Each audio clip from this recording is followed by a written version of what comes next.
Halo, assalamualaikum warahmatullahi wabarakatuh. Halo semuanya, ketemu lagi ya sama Bu Santi di Ruang Temu. Sebuah ruang untuk melakukan temu meski terpaut jarak dan waktu. Bagaimana nih kabar kalian semua? Semoga kalian tetap dalam keadaan sehat, masih bersemangat untuk tetap belajar walaupun ya kita masih ada di kondisi yang mengharuskan kita belum bisa bertatap muka langsung ya, tapi nggak apa-apa, disyukuri. Semoga kalian tetap bisa beradaptasi, tetap bisa belajar walaupun jarak jauh, oke? Kali ini seperti janji Bu Santi di minggu lalu, kita akan belajar tentang jenis-jenis puisi. Karena puisi ini banyak banget ya kan. Kemarin kita sudah belajar nih kalau puisi itu merupakan sesuatu yang sebuah karya sastra yang isinya tuh emosi, imajinasi, pemikiran, ide, nada, irama, kesan panca indera atau citraan, kemudian susunan kata. Di sana ada kata-kata kiasan dan bentuknya padat, penuh perasaan, tapi jika dimaknai akan sangat luas gitu ya. Puisi ini sangat spesial karena setelah kalian belajar tentang jenis-jenis puisi ini, kalian tidak hanya akan tahu bahwa puisi itu berbentuk kalimat-kalimat, tapi bisa juga bentuknya yang lain. Bentuk kayak apa Bu maksudnya? Nah, kita belajar dulu sedikit demi sedikit ya. Ketika kalian baca puisi, kalian akan secara tidak langsung memperhatikan, oh ini puisinya ada kesamaan bunyi nih, oh yang ini bebas banget nih, ada yang cuma satu kata di satu baris. Nah, dari bentuknya, dari isinya kita bisa mengenali jenis-jenis puisi. Jenis puisi itu ada dua, ada puisi lama dan puisi baru. Kemudian puisi lama itu punya beberapa ciri-ciri, anonim. Puisi lama itu anonim atau tidak diketahui siapa nama pengarangnya. Selain itu juga banyak batasan atau aturan dalam puisi. Jadi terkait rima di akhir baris, kemudian dalam satu bait ada berapa baris, dalam satu baris berapa suku kata, itu sangat ketat gitu ya. Beda sama puisi baru. Kalau puisi baru itu dia tidak terikat aturan, jadi bebas-bebas aja, kamu mau nulis bagaimanapun, mau dibuat seperti apapun, ketika itu penuh makna, syarat emosi, nada, dan yang luapan emosi jiwa gitu ya, itu berarti bisa dikatakan puisi. Dan puisi baru ini para pengarangnya menuliskan namanya di karya-karyanya, jadi tidak ditemukan lagi puisi yang anonim di jenis puisi baru. Nah, kemudian puisi lama ini sendiri ada banyak jenisnya. Yang pertama, ada pantun. Nah, Bu Santi akan sampaikan contoh pantunnya ya. Sampai jauh layangan dikejar, malah tersangkut di pohon terembesi. Kalau kamu rajin belajar, pasti dapat meraih prestasi. Nah, di sini kalian Oke. Nah, di sini yang sampai jauh layangan dikejar, ini kalian dan malah tersangkut di pohon terembesi, ini adalah sampiran. Jadi dalam satu bait ada 4 baris, kemudian baris 1, 2 sebagai sampiran, baris 3, 4 sebagai isi. Dan rimanya juga A B A B. Ini R I R I gitu ya. Itu adalah pantun. Kemudian selanjutnya gurindam. Bu Santi sampaikan dulu contohnya. Barang siapa hendak bertanya, maka tanyalah pada ahlinya. Jika belajar sungguh-sungguh, keberhasilan akan kau rengkuh. Ini ada 2 gurindam ya. Kira-kira ada yang tahu nggak gurindam tuh gimana? Oh, berarti satu bait hanya ada 2 baris, betul. Dan rimanya harus sama. AA atau BB. Selain itu, dua-duanya ini merupakan isi. Jadi tidak ada sampirannya seperti pantun. Bisa dipahami ya? Kemudian jenis puisi lama yang ketiga adalah Carmina. Kalau kalian suka nonton Upin Ipin dan menyimak Jarjit, misalnya contohnya ya, 2 3 kucing berlari, saya sangat suka menari, gitu misalnya. Atau yang sudah sangat melegenda, gendang gendut tali kecapi, kenyang perut senanglah hati. Carmina itu adalah puisi lama, 2 baris tiap baitnya, tapi baris pertama itu sampiran, baris kedua itu isi gitu ya. Jadi kayak pantun tapi cuma 2 baris. Itu Carmina. Oh iya, tadi kalau gurindam, apa bedanya Carmina dan gurindam? Dari segi isinya, kalau gurindam itu selalu berisi nasihat. Selalu berisi nasihat, tapi kalau Carmina itu bebas. Saya sangat suka menari, ini kan bukan nasihat ya gitu. Kenyang perut senanglah hati gitu, bukan nasihat. Kemudian selanjutnya seloka. Hati-hati ya, jangan bilang saloka. Seloka, ke bawah area saloka ya. Seloka itu, ini contohnya, jika engkau pergi ke Medan, jangan lupa membeli bikang. Jika engkau jadi komandan, janganlah engkau jadi pembangkang. Beli juga sirup markisa, siapa tahu dapat undian, agar dikenang sepanjang masa, ukir prestasi dan pertahankan. Nah, ini seloka itu persis kayak pantun ya. Persis seperti pantun, tapi dia berbait-bait. Dan isinya berkesinambungan, gitu ya. Jadi ada keterkaitan antar baitnya, gitu. Kemudian contoh selanjutnya adalah Talibun. Berlayar ke pulau antah berantah, menerjang gulungan ombak bersama nahkoda tak kenal lelah. Agar kau tak bersusah payah melewati masa depanmu kelak, tuntutlah ilmu tak kenal lelah. Kalian bisa lihat di sini, ini dalam satu bait ada 6 baris. Dan 1, 2, 3 ini adalah betul, ini adalah sampiran. Dan 4, 5, 6 ini adalah baris isi. Jadi Talibun itu seperti pantun, tapi lebih dari 4 baris. Biasanya 6 sampai maksimal 20 baris. Jadi 10 sampiran, 10 isi. Itulah Talibun. Kemudian syair. Nah, siapa yang akan bersyair? Syair ini terkenal sekali ya. Syair itu kalau rimanya sama semua, a gitu ya, satu bait. Ini contohnya, jangan risau dengan cobaan, jangan bersedih karena kesulitan, berdoa saja pada Tuhan, insya Allah dia akan kabulkan, gitu ya.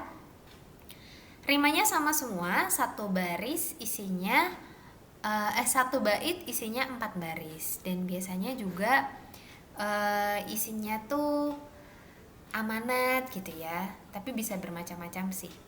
Nah, yang terakhir ini unik, puisi lama yang ini namanya mantra. Sihir lontar terlentak di ujung muara, hantu buta jembalang buta, aku angkat jembalang rusa. Usut punya usut, ini adalah mantra yang diucapkan orang-orang Melayu dulu ketika mereka akan berburu rusa atau menangkap rusa. Jadi mereka merasa bahwa ketika mereka membaca sebuah mantra, mereka akan mendapatkan sesuatu atau suatu keberuntungan gitu ya. Jadi mantra itu dianggap sebagai puisi yang punya efek magis gitu. Ada banyak, coba deh kamu tanya sama nenek atau kakek, siapa tahu beliau dulu pernah mendengar mantra zaman dulu, dan itu adalah salah satu bentuk khazanah kekayaan sastra Indonesia. Oke, selanjutnya puisi modern atau puisi baru.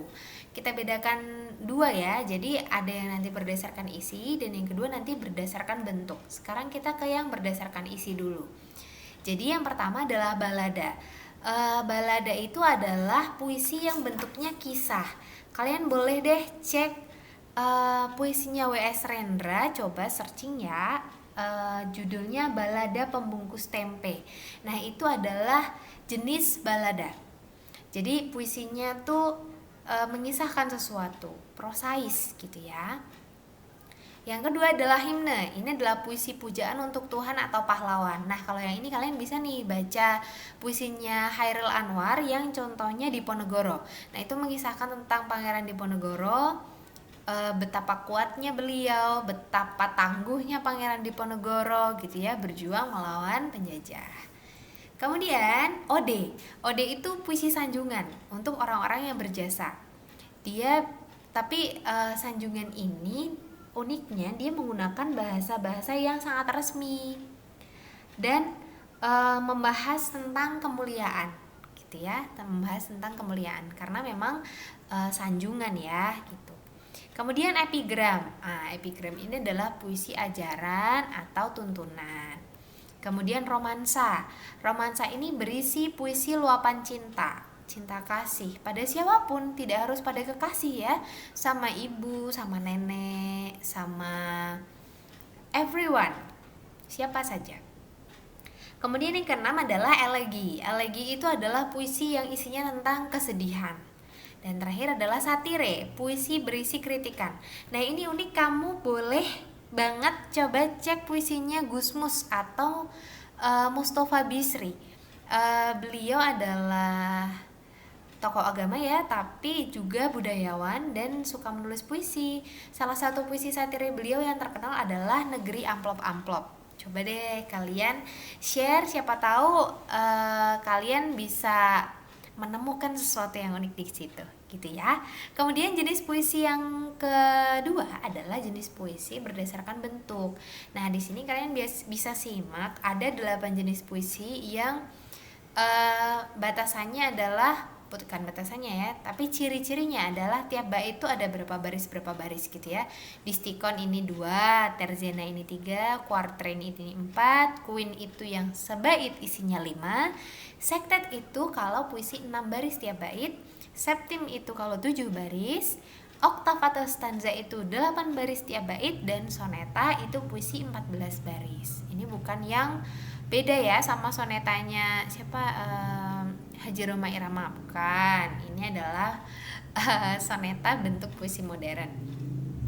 Nah, lantas gimana Bu yang masalah kemarin nih? Ada puisi yang ini satu baris, ini nggak tahu baitnya gimana ini Bu, gitu kan? Ini baitnya yang mana? Kemudian satu baris cuma satu kata begini, bahkan ada yang cuma satu suku kata. Ini gimana Bu, gitu ya? Ini adalah puisi, judulnya Tragedi Winka dan Sihka. Tragedi Winka dan Sihka karya Sutarji Kalzumbahri. Pak Sutarji ini memang nyentrik ya, unik. Kalian walaupun melihat puisi seperti ini, kalian masih bisa loh Dek memaknainya, bahwa kalian kalau lihat ya dalam kawin, kemudian di sini ada kasih, Winka Sihka. Kalau kamu baca cepat dia akan membentuk kata kawin dan kasih. Kawin kawin kawin kawin kawin kawin kawin kawin kawin kawin kawin kasih kasih gitu ya, kasih gitu. Nah, ini usut punya usut, konon dibuat demikian karena dalam perkawinan dan hubungan saling mengasihi itu tidaklah mulus, kadang-kadang berliku, kemudian juga kadang terpisah-pisah, tapi akhirnya akan bersatu gitu. Nah, ini terus jenis puisi apa? Ini namanya puisi kontemporer. Jadi yang benar-benar bebas gitu ya. Ini juga kalian bisa kalau searching gitu ya, ini dikenal juga dengan puisi tipografi atau yang mencolok atau menonjol sekali bentuknya, tipografinya. Ini contoh yang lain, gelatik cantik nan pengeritik. Nah, kayak gini, ini bisa dibaca loh Dek. Bacanya dari atas.